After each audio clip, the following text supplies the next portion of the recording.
Yes, and understandably delighted Sarfraz, but a much more confused Joe Root. Quite a difficult few days for him. Yeah, I mean, he's a year into the job now, and, you know, it's been a difficult winter. Australia played a lot better than England. New Zealand did as well.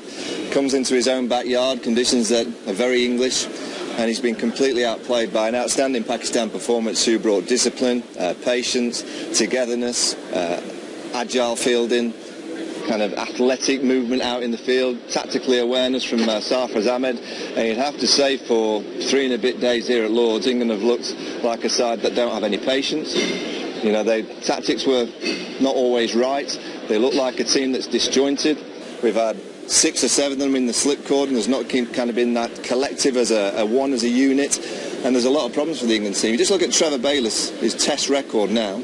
He's been the coach for 44 games. He's lost 20 test matches in 44 games. He's been the coach for 57 one-day games, and he's won 38 of those.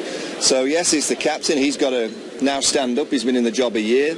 But also the coach has to take a lot of responsibility, because this week I look at an England side and I don't think they're very well coached. I think there's a lot that the coach could do to improve the team. I think they could be drilled better. I think the discipline side of the game, which has been a problem for the England Test match team now for 3 years. You have to look at their batting. You know, for the last 30 Test matches, 53 innings, they've been 100 up for 4 or less in 20 odd of those innings. Now, you're looking at the actual basis of the game. Bat long, be patient. The England Test team don't seem to have any of that. Oh, there's a lot to think about there, Geoffrey. What's your immediate comment? They're not very good. They think they're better than they are. And if that's brutal, well, look at the facts and figures. They keep losing. I know, if you're a better side, if you're as good as they think they are, they wouldn't keep losing so badly. There's no shame in losing, but we lose so badly. New Zealand, Australia, now at home. You can't guarantee that they're going to beat anybody. They're just not very good in all the disciplines Michael's talked about. They keep thinking they're better than they are. And there'll be lots of the people watching our programme, the people here sat listening and saying, oh, you've got to support England. We can't keep saying nice things about bad cricket. How can we? Our credibility is shot. He's laid it all out for you. They need to improve on a lot of areas. Waqar, have England surprised you in their sort of lack of engagement? Yeah, I think so. I don't think they were prepared enough. Pakistan really, outplayed them. They were just too good for them in the disciplines. When you talk about Test match cricket, especially here at Lord's, when you're playing on a green surface, you need discipline. And I think Pakistan was just top draw. They were just outstanding with their ball in hand, with their catching, with their batting, discipline in batting. So I think overall, full credit to Mickey Arthur and his team.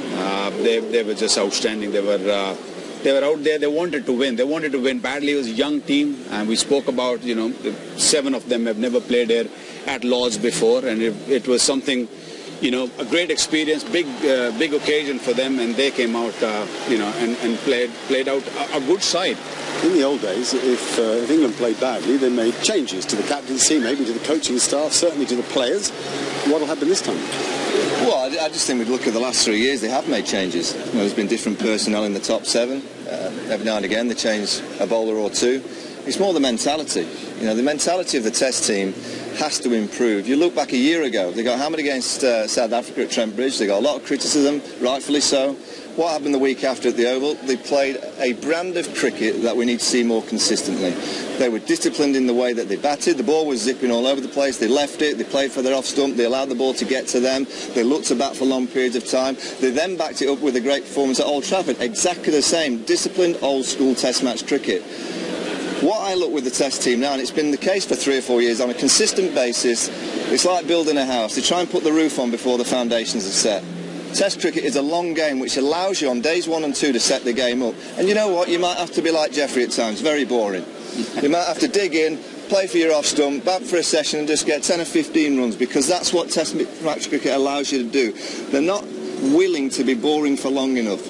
The word patience I'll use with this Test team, they don't have any. Get some patience with the bat, get some patience with the ball, keep the basics simple, they may play better. Right, so it doesn't seem, Geoffrey, as if he wants changes to the coach or captain, do you? They don't adapt to Test cricket. They're in the heads, they're playing one-day cricket until they get such a shellacking like this, and then criticism from ex-players like us, then they might come out at Headingley and play differently. We shouldn't have to be castigating them for playing one-day cricket. They have to adapt to situations. They have to think like a test team. Hell, we stood here on the afternoon of the 4th day, the sun's out. It's a 5-day match. They can't even last 4 days these days. There's a lot of things that they need to change. And the coaching staff, they've been there a long time. Michael's right. Right. So what are we going to see? Changes then? Come on, a quick summation from you, Michael. A little sum up. I think we'll see a change at the top of the order. I would expect something like Keaton Jennings to come in for Mark Stoneman. I would think that they may look to Chris Wokes to come in potentially for Mark Wood because he finds it difficult to back up with his body. Fundamentally, 2 changes. Will they make a difference? Probably not. It's the mentality that needs to change.